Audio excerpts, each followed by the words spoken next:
nagustuhan ng ilang Donbell fans ang kumalat na video ni na kapamilya stars Donnie Pangilinan at Catherine Bernardo. Sa isang episode kasi ng Christopher Min nitong Biyernes, sinabi ni showbiz columnist Christopher Min na pinipigipit, tinututukan at binibingbang ng nasabing fandom si Catherine dahil dito.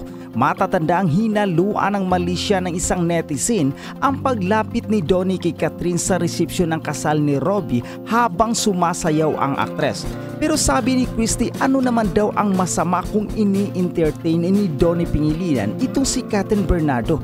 Nauna nang nagsalita sa isyong ito si Donnie at sinabing magkaibigan lang daw sila ni Catherine.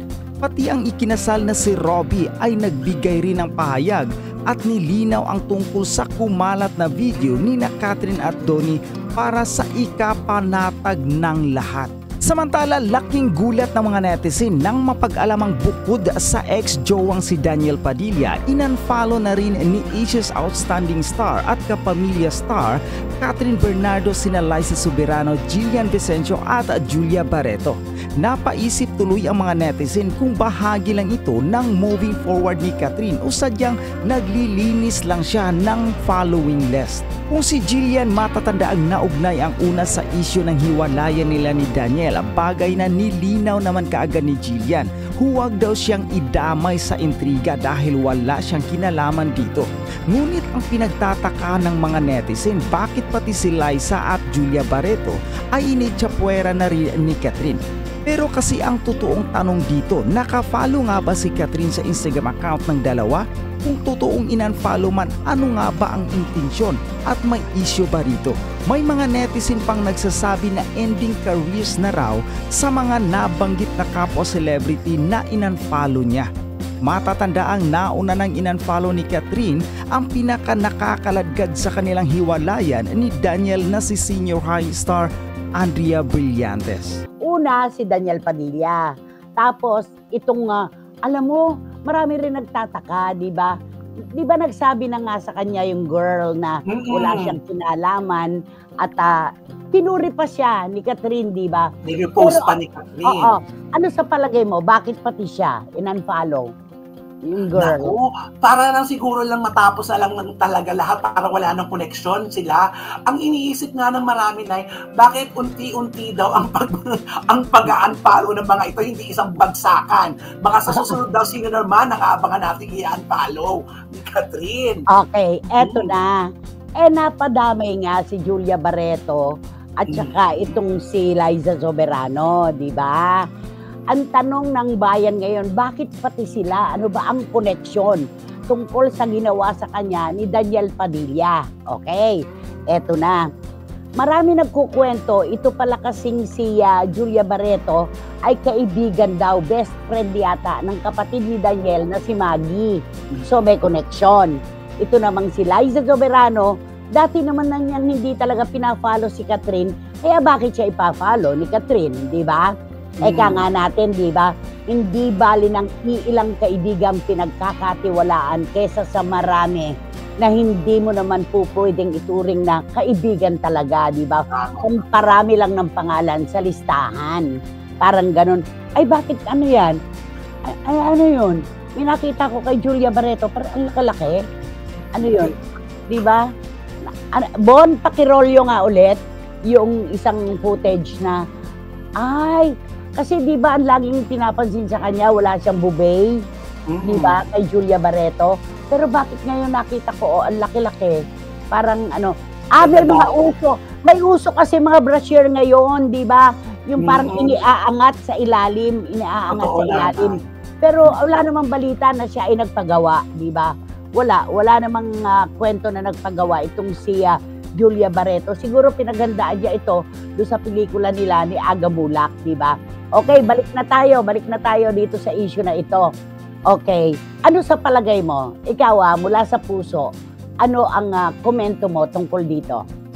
Naku, ang komento ko dyan ay para lang siguro naglilinis talaga si Catherine sa mga nagdaang mga post at mga issue na ayaw niya na talaga. Ayan yun, no? Make-up, super diba? Make-up na. Hindi, at saka yung push-up bra, sabi nga ni Boyzy Caragay, uso kasi ngayon yun eh. Minsan naman may plaster, no? Nilalagay dito sa magkabilang gilid para magtagpo ang dalawang bundok ng dalaga, di ba? Okay, o tapos, naglilinis. Oo, yun nga. Siguro talagang si Catherine talagang gusto niya talagang mag-move forward na talaga. Mag-move on, kalimutan lahat yung mga dating mga kwento, ayaw niya nang balikan kasi doon nag-uugat lahat eh. Babalik at babalik siya doon sa mga ugat na yun, lalong-lalo na pag ganitong mga sitwasyon, ayan, naglalabasan na doon pala ito. Maganda tong kwento ni Ching Bautista Silverio. Baka mga accomplices ni Daniel sa cheating, yung ibang in-unfollow ni Catherine sa IG. Good for her mental health. Cutting her ties with low-life people. Wow! With low-life people. O, di ba? Ching Bautista Silverio, panalo ka talaga pag ikaw nagbitiw. Oo nga naman, sino bang may connection tungkol sa isang taong nanakit sa'yo na gusto mo nang kalimutan? Gusto nang kalimutan bakit pa nga naman makikipag-kaibigan ka at makikipaglapit kung sakit lang din ang ibibigay sa'yo? Sabi ko nga yung mga pampadagdag sa listahan, alisin na, di ba? Yes. Iba pa rin yung iilan na mapagkakatiwalaan. Tama lang naman si Catherine dyan. Kaya lang, usong-uso talaga. Sana mapanindigan ni Catherine yung pagbabago din sa kanyang social media account. Hindi katulad ng ibang artista, may mga magbabago raw ngayong 2024 sa kanilang mga account, pero pinagdududahan naman ng buong bayan kung kayang panindigan, di ba? Nakaabangan. At ito ang sabi ni John, I agree naman with Miss Ching Bautista Silverio. Totoo ang sinabi niya, lahat ng may connection, bakit kailangan mo pang makasama at makapalitan ng komunikasyon? Tama lang yun, para mas gumaan ang kanyang dinadala. Okay lang yan, kung burahin niya lahat yung mga tao na walang magaganda sa kanyang mental health. Tama naman. Alam mo, si John at saka si Ching Bautista, lagi magkatugma, ang line of thinking nila. Ang ganda. Ina-isolate lang ni Kat ang sarili niya sa lahat ng taong malapit kay Daniel. Total na katahimikan, sabi naman ni Tita Julie Paras. Tama, di ba? Kung magtatanggal ka sa iyong paligid ng mga tao na alam mong wala namang magagawang maayos sa iyong kabutihan, di ba? Mas maganda kung wala na lang. Walang issue, walang kahit anong komentong magpapalitan pa sila na masasakit, yung mga ganon. Tama lang yun. Tama lang, walang problema yan. Okay, eto pa. Please don't mention my name. Ay, iba naman to. Ano naman ngayon kung in-unfollow ni Catherine sina Julia at Liza Soberano? Hindi na ba sila magkakaroon ng bukas? Okay lang naman na in-follow pero huwag na sanang ginagawa pang issue. Alam mo sis, mas tama siguro nating sabihin na ano ngayon kung in-unfollow ni Catherine si Julia at saka itong si Liza Soberano, wala na ba bukas si Catherine pag nawala yung pangalan ni Liza doon sa kanyang social media account? Ayun. Baligtarin natin sa totoo lang. Di ba? Yon. Sabi ni Eddie Letada, ang daming personalities na palaging nangangakong magbabago pero wala rin naman nangyayari. Ganon pa man, di ba Ate Xiaowi at Chris Aquino? Ay, naku Eddie Letada, huwag kang aano-aano. Eto. Sabi ni Ali, ang ating shooter. Magandang tanghali po na baka po airbrush makeup yung kay Julia Barreto. Aba, habang abala sila sa pag-unfollow, basta lahat dapat mag-follow sa CFM at SMN. Welcome, doctors. Sabi pa niya, airbrush nga naman. Yung airbrush na tinatawag, Sabi mo na kanina, super makeup di ba? Correct. Avoiding certain people to protect your emotional health is not a weakness. It's wisdom. Right move, Catherine. Sabi ni Wating-Wating ng London. Tama ito. Ang tanong ko, Wating-Wating, ba't hindi mo natanggapan lahat ng mensahe ko today? 3 ipinadala ko sa iyo.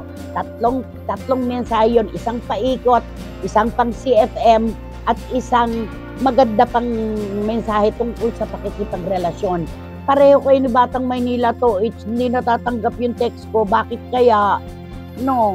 Nag-ulo ko na naman sa network daw. Oo, ayan. Ayan, ako si James Ignacio. na busy raw siya, kaya hindi nakapag-text kanina. Okay lang yun, anak, hindi naman sa apilitan ng pagti-text. Sabi ni Dan Clavesillas, Nay, let's be asyumero at asyumera sa topic na yan. Palagay ko po, may bad experience siya sa mga na-unfollow niya. These people could have been somehow part of the cheating that happened. Tama po. Remove those toxic people that hurt her. Forget now. Forgive later para may peace of mind siya. Tama! Diba? Ba't ka magpapaka-stress sa mga tao na wala namang magandang maidadagdag sa'yo, diba? Ganun lang yon. I-avoid natin ang mga toxic people. Ganun lang. Yun po ang pinakamaganda talaga. Huwag kayong magpapastress na nauuwi sa depression. Depression na kapag lumalim, iba nang naiisip ng mga tao. Pinakamaganda po talaga, i-avoid natin ang mga toxic people. Alam naman natin kung sino toxic sa hindi. Di ba? Yun lang. Okay. Aha, eto pa. Okay. Aha. Sabi uli ni John, maganda ang kartada ni Catherine Bernardo. Puro magaganda ang ginagawa niya ngayon. Ang nakakatakot, yung mga taong parang walang pakialam sa nangyari, pero alam mo naman duwarog. Duwarog na mayabang pa. Nagpapanggap na matapang, pero umiiyak naman at naglalasing. Ay, nanonood ng SNN talaga. Nanonood ng SNN talaga si John. Oo, totoo yan. Di ba naman? Alam mo yung mga pintor na Pilipino talaga, mga marites din eh. Tulad ni Jun Morondos, mamayang 2:00 na siya ng tanghali, magkakain ng lunch. Pagkatapos ng CFM, andun siya sa kanya studio ngayon. O, di ba? Gumagawa na naman siguro siya ng serye nung Kalabaw na ang ganda-ganda ng farmer, no? Ang ganda-ganda. Sila ni Joe Florendo talaga. Ang gagaling nila. Gerald, Daniel, Sian, mga toxic kayo. Charoti, sabi ni Boycie. Ni roll call talaga. Pero hindi naman sila close sa atin. Kaya hindi natin sila iiwasan. Diba? Nay, pakisabi po sa Liza Soberano na yan at lalo kay Julia Barreto na humabol muna sa 1B box office record ni Catherine Bernardo bago makikonnect sa social media. Mga wala naman significant na ambag sa showbiz. Ang mga yan ay ang taray talaga ni Randy Balaguer. Oh, humabol daw muna kayo sa markang 1 billion sa takilya. Oh, pero kahit paano naman, meron namang napatunayan sina Julia Barreto at Liza Soberano sa sarili nilang pananaw. Diba?